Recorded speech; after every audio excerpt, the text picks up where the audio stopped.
Jim Alexander, pleasure to meet you.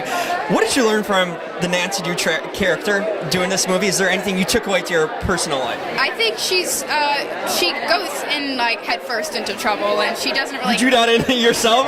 No, not at all. I wish. I mean, like, she has guts. I don't at all. But I think she just doesn't care what other people think. She does it because she loves doing it, and I think that's a really cool thing, and I really wish I could do that. There's a century of books. How do you make this character your own in a lot of ways and do justice to the books? Well, I try to think about how she influences other people, and so I try to talk to other people and kind of get their experiences around her, and hopefully I can show that through the movie. I think you did. Thank you. It's friends are here right next to us. In a lot of ways, how do you compare the Nancy Drew character to Beverly in the movie? Is there any comparisons you kind of took from working from both? They're both extremely brave.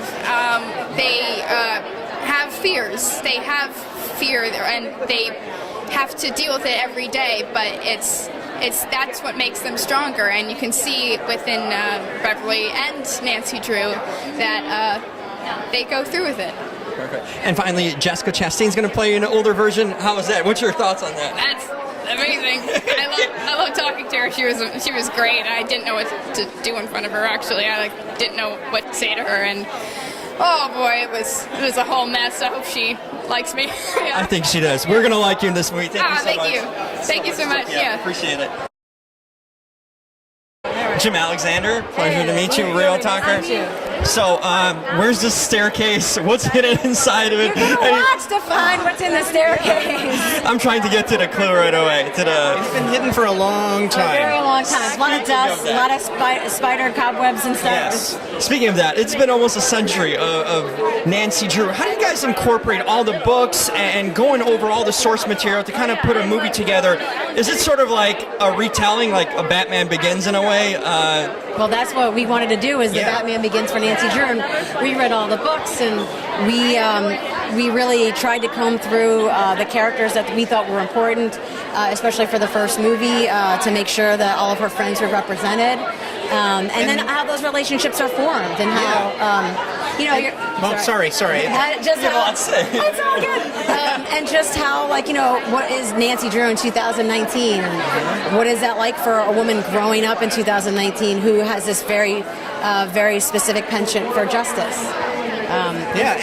And Nancy in the books, it's not always acknowledged, but she has darkness in her world. Her mother recently died. She's trying to come to terms with that, and we made that kind of a core of the thing that drove her, because she hadn't yet worked that out. And that comes out in a way that is, at the beginning of the story, not the best way. She's kind of an Avenger of sorts, and she turns into a really righteous one by the end. So yeah, we started out a little dark, which is a lot of fun. It was a lot of fun. Nothing wrong with that. I mean, coming from Handmaid's Tale, would you guys have a turn on, turn off kind of thing where you're going through different materials, but maybe there's some similarities? How do you kind of a lot of chocolate in between the two versions. We go from the Handmaid's Tale writer's room, and then we would be like, hey, I think we need some chocolate and popcorn.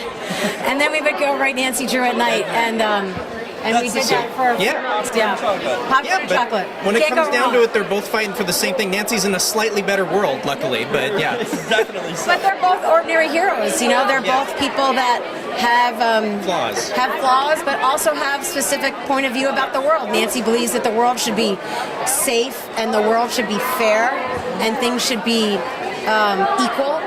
And and Offred/June believes that things should be hopeful. They should be. Well, not just equality. You need a chance. You need a chance to survive, and there's always hope. There is always hope.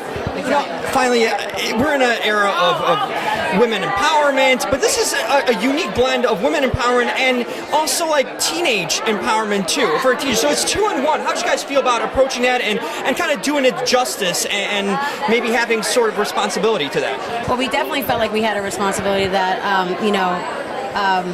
and I think that's why we really dig into Nancy's friendships and how friendships are formed for young women, and how they can end up being the backbone of your friendships can be the backbone of your chosen family for the rest of your life. And so we thought it was really important to showcase those dynamics which are prevalent in the film. And yeah, for 2019, it's important. You gotta have friends, man. Yeah, you do. Yeah, and It takes a village. yeah, and it's a challenge because much of the movie is very much about these four women learning to. They're very different women coming into their own, and they don't necessarily like each other, and they're going to come from different points of view, and they end up finding a commonality that really gives the core to what Nancy Drew can do when she's got all these people behind her. And also at the end of the day, like everyone's trying to learn how to be themselves and what that means, and how to have freedom in that, and how to have the confidence to be who you want to be.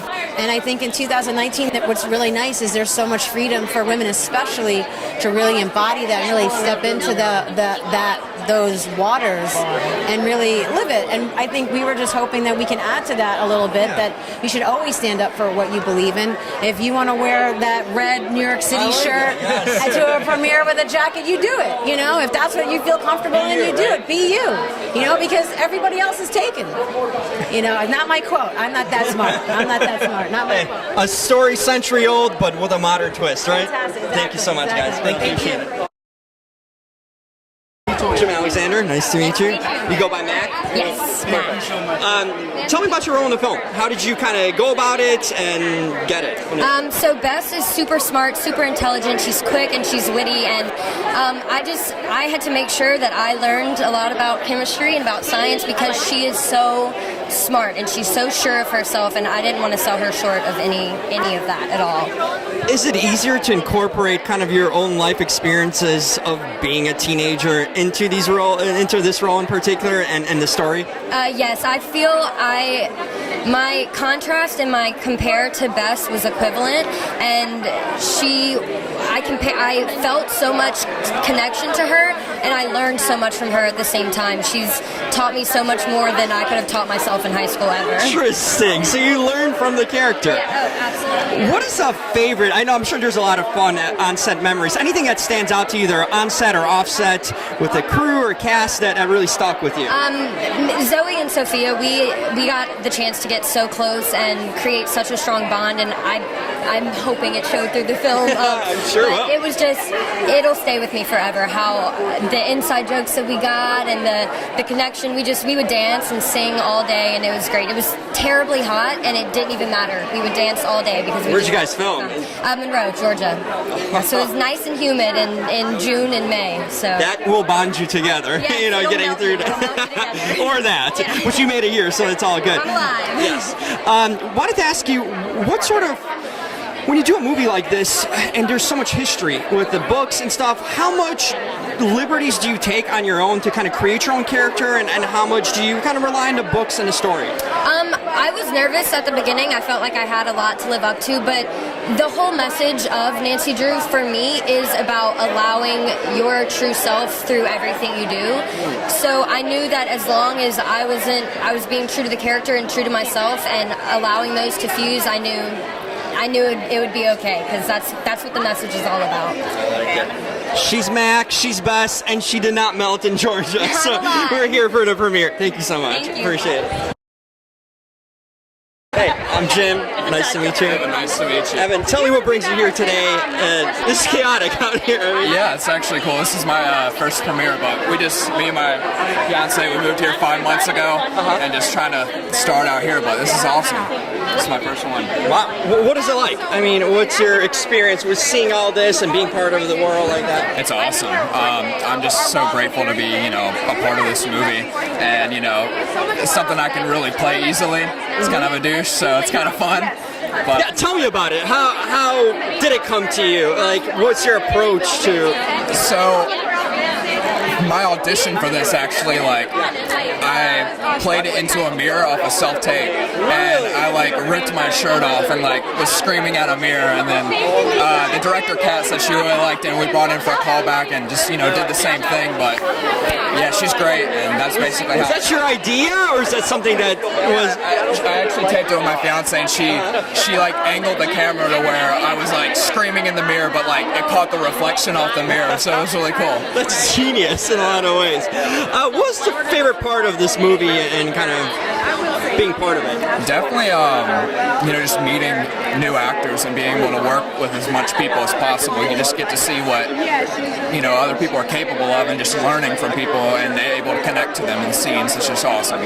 Anything you learned on this project is specific that you kind of take with you going forward? Always take chances, for sure. Always take chances. I like that. Keep rolling with that.